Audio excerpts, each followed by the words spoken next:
नमस्कार, मैं R K. Saxena mastermind coaching Rewa के इस एजुकेशनल यूट्यूब चैनल में आप सभी लोगों का बहुत बहुत स्वागत और अभिनंदन करता हूं। ये मेरी सिविल जज एडीपीओ की ऑफलाइन क्लास है। बच्चे सामने बैठे हुए हैं, इसी दौरान ये वीडियो बनाया जा रहा है।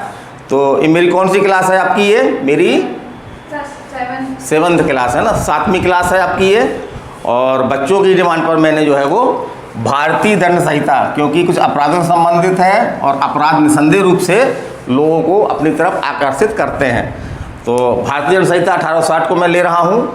और इसके पहले वीडियो में मैंने आपको धारा 52A तक पढ़ा चुका हूं, बहुत ही सरल और शब्दों में बताया हूं, उसको आप देख सकते हैं। तो चलिए हम आगे शुरू करते हैं। अध्याय 3, तो आईपीसी का अध्याय 3 ये आपका किसके विषय में है? तो दंडों के विषय में है ये। और किस धारा से किस धारा तक में है? तो धारा 53 से लेकर के 75 तक में है इसमें।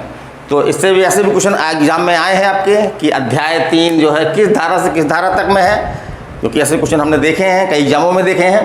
तो इसको भी आप याद रखिए कि अध्याय 3 में दंड के विषय में बताया गया है और कहाँ से कहाँ तक है ये 53 से लेकर के 75 तक में है। अब चलिए हम एक एक धारा लेके चलते हैं। तो धारा 53 हमने लिया, तो धारा 53 का शीर्षक क्या है? दंड। तो धारा 53 आपका जो है वो दंड के कितने प्रकार होंगे, माने हमारे यदि आईपीसी में कोई अभियुक्त अपराध करता है तो उसको कौन कौन से दंड दिए सकते हैं, तो ये दंड के प्रकार बताती है। चलिए हम चलते हैं इसको। तो देखते हैं कि पहले दंड के जो है वो 6 प्रकार हुआ करते थे, है ना। पहले दंड जो है वो 6 प्रकार का होता था, लेकिन क्या किया गया 1949 में, इसको आप याद रखिएगा, 1949 में जो है वो एक दंड था आपका आजीवन निर्वासन।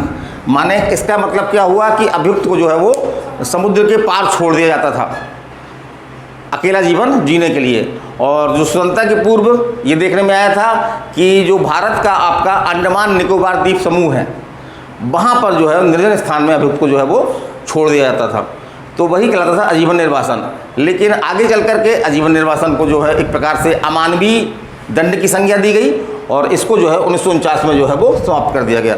तो वर्तमान में आपके दंड कितने प्रकार हैं? क्वेश्चन पूछ सकता है एग्जाम में आपका, कितने प्रकार के हैं? 5 प्रकार के दंड हैं। कौन कौन से हैं? पहला आपका है मृत्युदंड है, दूसरा आपका आजीवन कारावास है, तीसरा आपका कारावास। तो कारावास 2 प्रकार का होता है, सादा और कठोर। सादा मतलब कि उससे कोई काम नहीं लिया जाएगा, और कठोर का मतलब होता है कि कारावास के दौरान उससे जो है वो कठोर श्रम भी करवाया जाएगा। और चौथा आपका है संपत्ति का संप्रहरण, माने संपत्ति उसकी जब्त करना, और 5वां आपका है जुर्माना। तो एक क्वेश्चन आपका यहाँ से ही बनता है कि कितने प्रकार के दंड बताए गए हैं आपके धारा 53 में?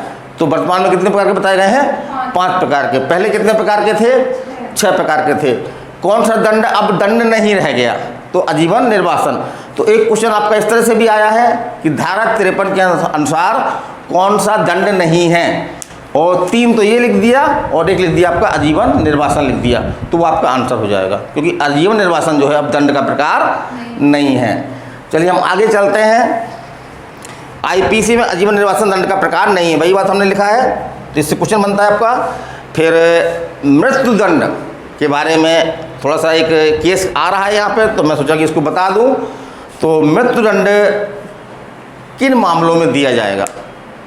तो पहले एक नियम हुआ करता था, जैसे हत्या का मामला, अगर किसी व्यक्ति ने किसी की हत्या की है तो मृत्युदंड एक नियम था, आजीवन कारावास उसका अपवाद था। लेकिन आगे चल करके क्या किया गया कि आजीवन कारावास उसका नियम बन गया और मृत्युदंड जो है वो अपवाद बन गया। तो आपके ये कई एग्जामों में आया आपका मामला, ये बच्चन सिंह वर्सेस पंजाब राज। तो इसमें सुप्रीम कोर्ट ने ये कहा कि मृत्युदंड जो है वो बिरले से बिरले मामलों में देना चाहिए, जहाँ पे अत्यधिक क्रूरता दिखाई गई है या बहुत सारा ऐसा घोर अनैतिक काम किया गया है, तो ऐसे मामलों में ही मृत्युदंड दिया जाना चाहिए। समानतः नियम ये है कि उसको आजीवन कारावास दें। तो मृत्युदंड जो है बिरले से बिरले मामलों में दिया जाना चाहिए। ये मत सुप्रीम कोर्ट ने किस मामले में व्यक्त किया? ये आपके एग्जाम में कई बार ये क्वेश्चन आपके एग्जाम में आया है। तो आंसर क्या होगा आपका? बच्चन सिंह वर्सेस पंजाब राज। क्या होगा आंसर? बच्चन सिंह वर्सेस पंजाब राज। इसी प्रकार से एक आपका मामला है जगमोहन वर्सेस उत्तर प्रदेश राज। तो इसमें जो है मृत्युदंड की संवैधानिकता का प्रश्न उठाया गया। उसमें कहा गया कि मृत्युदंड जो है वो अनुच्छेद 21 के खिलाफ में है। अनुच्छेद 21 हमको जो है प्राण एवं देह स्वतंत्रता का मूल अधिकार प्रदान करता है। तो न्यायालय ने कहा कि नहीं, अनुच्छेद 21 में कहा कि विधि द्वारा स्थापित प्रक्रिया को छोड़ करके तो मृत्युदंड जो दिया जाता है वो विधि द्वारा स्थापित प्रक्रिया के अधीन आता है, इसलिए अनुच्छेद 21 का ये उल्लंघन नहीं करता है और संवैधानिक है ये। तो ये किस मामले में कहा गया? जगमोहन वर्सेज उत्तर प्रदेश राज्य के मामले में। फिर एक मामला आया आपका attorney general of India, attorney general of India versus Lakshmi देवी।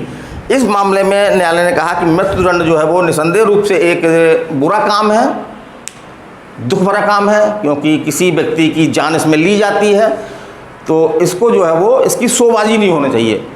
तो यदि किसी सार्वजनिक स्थान पे जनता के सामने यदि किसी व्यक्ति को मृत्युदंड दिया जाता है तो ये जो है वो अनुच्छेद 21 का उल्लंघन होगा। तो इसमें मामले में क्या कहा कि सार्वजनिक स्थान पर मृत्युदंड दिया जाना जो है वो अनुच्छेद 21 का उल्लंघन है ना। दो आप जनता के सामने मत दो, है ना। किसी व्यक्ति का जीवन ले रहे हो आप, ठीक है, उसने की है। और मृत्युदंड तो आज भी कई देशों में उसमें पक्ष में बहुत सारे तर्क रखे जाते हैं कि मृत्युदंड होना चाहिए कि नहीं होना चाहिए, है ना। हमारे न्यायमूर्ति कृष्णा अय्यर ने कहा भी था कि हर साधु का एक बुरा इतिहास हो सकता है ना, पिछड़ा हुआ समय, और एक अपराधी का एक अच्छा भविष्य भी हो सकता है। तो किसी की जब हम किसी की जान दे नहीं सकते, जब हम किसी को जान, उसकी जान हम कैसे ले सकते हैं। लेकिन वर्तमान में जो विधि आयोग में भी बात उठी है, तो विधि आयोग ने यह कहा इसमें कि भाई मृत्युदंड को हम समाप्त नहीं कर सकते हैं, क्योंकि मृत्युदंड को समाप्त करने जो है बहुत बड़ा रिस्क हो जाएगा, बहुत बड़ा, उतना बड़ा रिस्क जो है वो नहीं ले सकते। तो कुछ मामलों में मृत्युदंड जो है आवश्यक होता है, तो दिया भी जाना चाहिए। क्या गर्मी लगने लगी, थोड़ी देर गर्मी से हो। फिर यहाँ पे क्वेश्चन आपका ये बनता है कि आजीवन कारावास का क्या मतलब है, कितने वर्ष कारावास, है ना। तो ये कई मामलों में कहा गया कि आजीवन कारावास का मतलब है मृत्यु पर्यंत तक का कारावास, है ना। पूछता है ये आजीवन कारावास का मतलब है 10 वर्ष का कारावास, 14 वर्ष का कारावास, 20 वर्ष का कारावास या मृत्यु पर्यंत तक कारावास। तो क्या होगा सही आंसर? मृत्यु पर्यंत तक का कारावास। ठीक है, आगे चले। अब आते हैं बात 53 की। तो ये 53 आपकी जो है वो 1 जनवरी 1956 को जो है ये हमारी आईपीसी में जोड़ी गई है। और इसमें कहा गया है कि निर्वासन के प्रति निर्देश का क्या मतलब निकाला जाएगा। इस निर्वासन की बात हो रही थी अपनी धारा 53 में, है ना। तो निर्वासन का मतलब क्या निकाला जाएगा? तो यदि किसी आजीवन कारावास, आजीवन निर्वासन अगर सज़ा दी गई किसी धारा में, किसी में अपराध किया, उसकी सज़ा क्या है? आजीवन निर्वासन। तो अब आजीवन निर्वासन तो ख़त्म हो गया, तो ऐसा नहीं कि उसको हम सज़ा ही ख़त्म हो गई तो छोड़ दें उसको छोड़ेंगे नहीं। आजीवन निर्वासन का मतलब निकाला जाएगा आजीवन कारावास। तो ये क्वेश्चन आपके कई एग्जामों में आया है कि आजीवन निर्वासन का मतलब क्या है। आजीवन निर्वासन का मतलब है आजीवन कारावास। ये एडीपीओ में क्वेश्चन आ चुका है आपका, 2-3 बार रिपीट हुआ है एडीपीओ में ये कि आजीवन निर्वासन का मतलब क्या होगा, या आजीवन निर्वासन का मतलब अर्थ क्या है ना। क्या लगाया जाएगा, कौन सा उसको स्थान पर दी जाएगी। तो अगर आजीवन निर्वासन है माने कि ज़िंदगी तक निर्वासन, मृत्यु पर्यंत तक निर्वासन, तो उसको आजीवन कारावास दिया जाएगा। इसी प्रकार से किसी अवधि के लिए निर्वासन की बात की गई है तो उस अवधि का कारावास दिया जाएगा। और यदि लघुत्तर अवधि के निर्वासन की बात की गई है तो उसको माना जाएगा, लुप्त मान लिया जाएगा। अभी लघुत्तर अवधि यहाँ पे कुछ कहीं पे स्पष्ट नहीं हुई है, हमको देखेंगे कहीं पे स्पष्ट होगी तो आप लोगों को हम बताएंगे। फिर आगे चलते हैं, धारा 54 है ना, मृत्युदंडादेश का लघुकरण। तो इसमें पूछ सकता है कि क्वेश्चन 2 तरह के क्वेश्चन बनते हैं, कौन कर सकता है? तो समुचित सरकार। और समुचित सरकार में दोनों आती हैं आपकी, केंद्र सरकार भी आती है और राज्य सरकार भी आती है। अपराधी की सहमति से या अपराधी की सहमति के बिना, तो दोनों हो सकता है। यदि अपराधी सहमति नहीं दे रहा है तब भी उसके मृत्युदंडादेश का लघुकरण किया जा सकता है। तो ये बात आप ध्यान रखिएगा, अपराधी की सहमति के बिना भी ये लघुकरण हो सकता है। जनरली अपराधी सहमति देते हैं इसमें, लेकिन कुछ ऐसे मामले हो सकते हैं जिसमें अपराधी जो है वो मरने के लिए तैयार हो और कहे कि नहीं हमको तो मरना है, हमारे दंड को बिल्कुल कम मत करिए, तब भी सरकारें जो है इसके दंड को जो है वो कम कर सकती हैं। तो सामान्यतः क्या कम करेंगी भाई, मृत्युदंडादेश है उसको आजीवन कारावास दे देंगी। ठीक है, चलिए आगे चलते हैं। अब समुचित सरकार क्या है, तो ये धारा किस धारा में समझा परिभाषित किया गया है, ये क्वेश्चन बन सकता है आपका, है ना, कि जो धारा 54 में समुचित सरकार की बात की गई है, तो समुचित सरकार क्या है, ये धारा कहाँ स्पष्ट किया गया है, धारा 54 का में बताया गया। और 54 का में ये बताया गया है कि कार्यपालिका शक्ति का विस्तार, माने जिन क्षेत्रों में कार्यपालिका शक्ति का विस्तार केंद्र सरकार का है, वहाँ समुचित सरकार में केंद्र सरकार दंड को कम कर सकती है, मृत्युदंड इसको लघु कर सकती है। इसी प्रकार से वो क्षेत्र जहाँ पे कार्यपालिका शक्ति का विस्तार है, तो वहाँ पे राज्य सरकारें कर सकती हैं। तो सिंपल है ये, आपको यह याद रखना बस सिंपल इसमें कि 54 में मृत्युदंड का लघुकरण कौन कर सकता है, तो समुचित सरकार कर सकती है, अपराधी की सहमति के बिना भी, अपराधी की सहमति के बिना भी, ये इंपॉर्टेंट है आपका। फिर आगे चलते हैं हम, सेक्शन 57 दंडा विधियों की भिन्न, है ना। तो जहाँ पे हमको किसी कारावास का आधा करना हो, जैसे धारा 511 ये बोलती है आपकी कि यदि किसी व्यक्ति ने, है ना, आजीवन कारावास या अन्य कारावास से दंडनीय अपराध का कोई प्रयत्न किया है और उस प्रयत्न को अलग से किसी धारा में दंडित नहीं किया गया है, तो उसको प्रयत्न के लिए दंडित किया जाएगा और सजा क्या होगी, उस कारावास का आधा। तो अब यदि मान लीजिए कि कोई ऐसा अपराध है जो आजीवन कारावास से दंडनीय है, उसका कोई प्रयत्न किया गया है और वो प्रयत्न अलग से कोई धारा में दंडित नहीं है, तो वहाँ पे कौन सी धारा लागू होगी, धारा 511 लागू होगी। अब हमको आजीवन कारावास का आधा निकालना है, तो हम कैसे निकालेंगे, तो यहाँ पे हमको भिन्नों की गणना की जरूरत पड़ेगी। तो वही बताती है धारा 57 कि यदि भिन्नों की गणना हमको करना है, आजीवन कारावास मानना है, तो आजीवन कारावास कितने वर्ष का माना जाएगा, कारावास 20 वर्ष का, कितने वर्ष का, 20 वर्ष का कारावास माना जाएगा। तो यहाँ पे कई लोग मतलब ये निकाल लेते हैं कि आजीवन कारावास का मतलब होता है 20 वर्ष का कारावास। ये बात बिल्कुल गलत है, क्योंकि न्यायालय कई मामलों में ये स्पष्ट कर चुका है कि आजीवन कारावास का मतलब है जब तक वो व्यक्ति मर न जाए तब तक उसको कारावास में रखा जाए, अर्थात मृत्यु पर्यंत तक का कारावास। तो अगर धारा 57 में पूछता है कि कारावास कितने वर्ष का होगा, जैसा अभी आप क्वेश्चन दिखा रहे थे हमको, है ना, कब आया था वो, किस सन में, 2017 में आया था क्वेश्चन ये कि धारा 57 के संदर्भ में। तो थोड़ा सा मोबाइल बंद हो गया था, यहाँ तक मैंने बताया था आपको, धारा 57 चल रहा था उस समय। तो धारा 57 में जो कहा गया है कि दंडावधियों की भिन्नों की गणना करने में आजीवन कारावास को 20 वर्ष का कारावास माना जाएगा। यही बता रहा था कि ये क्वेश्चन 2017 में आपके सिविल जज में आया था कि धारा 57 के संदर्भ में आजीवन कारावास कितने वर्ष का होगा, तो कितने वर्ष का होगा, 20 वर्ष का होगा। और ऐसा मुख्य रूप से उन धाराओं के लिए किया गया है जहाँ कुछ ऐसी धाराएं, जैसे धारा 511 है, इसमें लिखा है कि यदि कोई व्यक्ति आजीवन कारावास या कारावास से दंडनीय अपराध करने का प्रयत्न करता है और ऐसे प्रयत्न को अलग से कोई धारा में दंडनीय नहीं बनाया गया है, तो ऐसे मामलों में न्यायालय क्या करेगा, उस प्रयत्न को दंडित करते हुए उस कारावास का आधा कारावास देगा। तो मान लीजिए किसी व्यक्ति ने, अभियुक्त ने जो है वो आजीवन कारावास से दंडनीय अपराध का प्रयत्न किया, तो अब न्यायालय उसको आधा कैसे करेगा। तो इसी तरह की समस्याओं के निदान के लिए धारा 57 जो है वो हमारे आईपीसी में बड़ी शान से रखी गई है। और इसमें तो क्या माना जाएगा, आधा कैसे करेंगे हम आजीवन कारावास को, आजीवन कारावास को हम 20 वर्ष का मान लेंगे और 20 वर्ष का आधा कितना हो जाएगा, 10 वर्ष हो जाएगा। तो इस तरह की समस्याओं को निपटाने के लिए की गई है। आइए चलते हैं अब धारा 60, है ना, धारा 60। तो हमने कई मामलों में देखा होगा कि न्यायालय दंड में क्या लिखा होता है कि कारावास, और ऐसा कारावास सादा हो सकेगा या कठोर हो सकेगा या दोनों हो सकेगा।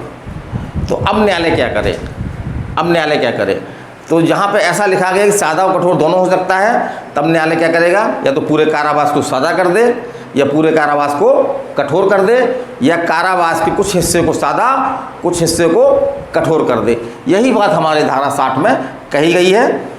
कोई ख़ास बात नहीं है, नॉर्मल बात है, आपको समझ में आ गई होगी। फिर अगला हम चलते हैं सेक्शन 63। तो जुर्माने की रकम, तो जुर्माना भी एक दंड का प्रकार है, जैसा हमने 53 में बताया है आपको। तो ये कारावास के साथ भी जुर्माना हो सकता है या केवल जुर्माना हो सकता है। तो ज़्यादातर मामलों में क्या होता है कि जुर्माने की राशि लिखी जाती है, जैसे न्यायालय 1000 रुपये तक का जुर्माना कर सकेगा, या न्यायालय 500 रुपये तक का जुर्माना कर सकेगा। लेकिन जहाँ पे जुर्माने की रकम नहीं लिखी गई है, तो वहाँ पे जुर्माने की राशि क्या होगी, जुर्माने की रकम क्या होगी, उस चीज़ को स्पष्ट करने के लिए धारा 63 जो है वो हमारे आईपीसी में जोड़ी गई है या आईपीसी में रखी गई है। तो ये क्या बोलती है कि जहाँ जुर्माने की राशि बतलाई गई है, जहाँ जुर्माने की राशि नहीं बतलाई गई है, ठीक है, जहाँ जुर्माने की राशि बतलाई गई तब तो कोई दिक्कत ही नहीं, उतना जुर्माना न्यायालय कर देगा या उससे कम कर सकता है, उससे अधिक नहीं कर सकता। लेकिन जहाँ जुर्माने की कोई राशि नहीं लिखी गई, जुर्माने की सज़ा दी गई है, तो न्यायालय क्या करेगा, तो उसके संबंध में एक सिद्धांत बताया गया है कि ऐसे जुर्माने की राशि या रकम जो है वो अमर्यादित है लेकिन अत्यधिक नहीं होगी। तो क्वेश्चन आपका ऐसे से बनता है कि किस किस सेक्शन में ये बात कही गई है, तो 63 में ये बात कही गई है। और जुर्माने की राशि कैसी हो सकती है, तो अमर्यादित है लेकिन अत्यधिक नहीं है। ये आपका आंसर में ये लाइन आपको लिखी हुई मिलेगी, यही आपका आंसर होगा। इसी को पलट देगा, अत्यधिक हो सकती है लेकिन अमर्यादित नहीं, इसी को पलटेगा वो, है ना। तो दो विकल्प आपको ऐसे लगेंगे। तो अमर्यादित माने कुछ भी हो सकती है लेकिन अत्यधिक नहीं होगी। वो अत्यधिक कैसे नहीं होगी, ये न्यायालय कैसे डिसाइड करेगा, ये मामले की परिस्थितियों को देखते हुए, ये अभियुक्त की स्थिति कि यदि अभियुक्त अच्छी स्थिति में है, कोई बड़ा आदमी है, सलमान खान जैसा आपके हिरण का शिकार करने वाला है, तो उस में काफ़ी बड़ी जुर्माना किया गया था। लेकिन यदि अभियुक्त मीडियम परिवार का है, गरीब परिवार का है, तो उसकी स्थिति देखते हुए जो है वो जुर्माने की राशि न्यायालय निर्धारित करेगा। इस धारा का यही उद्देश्य है। फिर हम आगे चलते हैं, सेक्शन 64 है आपका। तो जहाँ न्यायालय जुर्माना से दंडित करता है, वहाँ यह भी लिखा जाएगा कि जुर्माना न देने पर कितनी अवधि का अतिरिक्त कारावास अभियुक्त को भोगना पड़ेगा।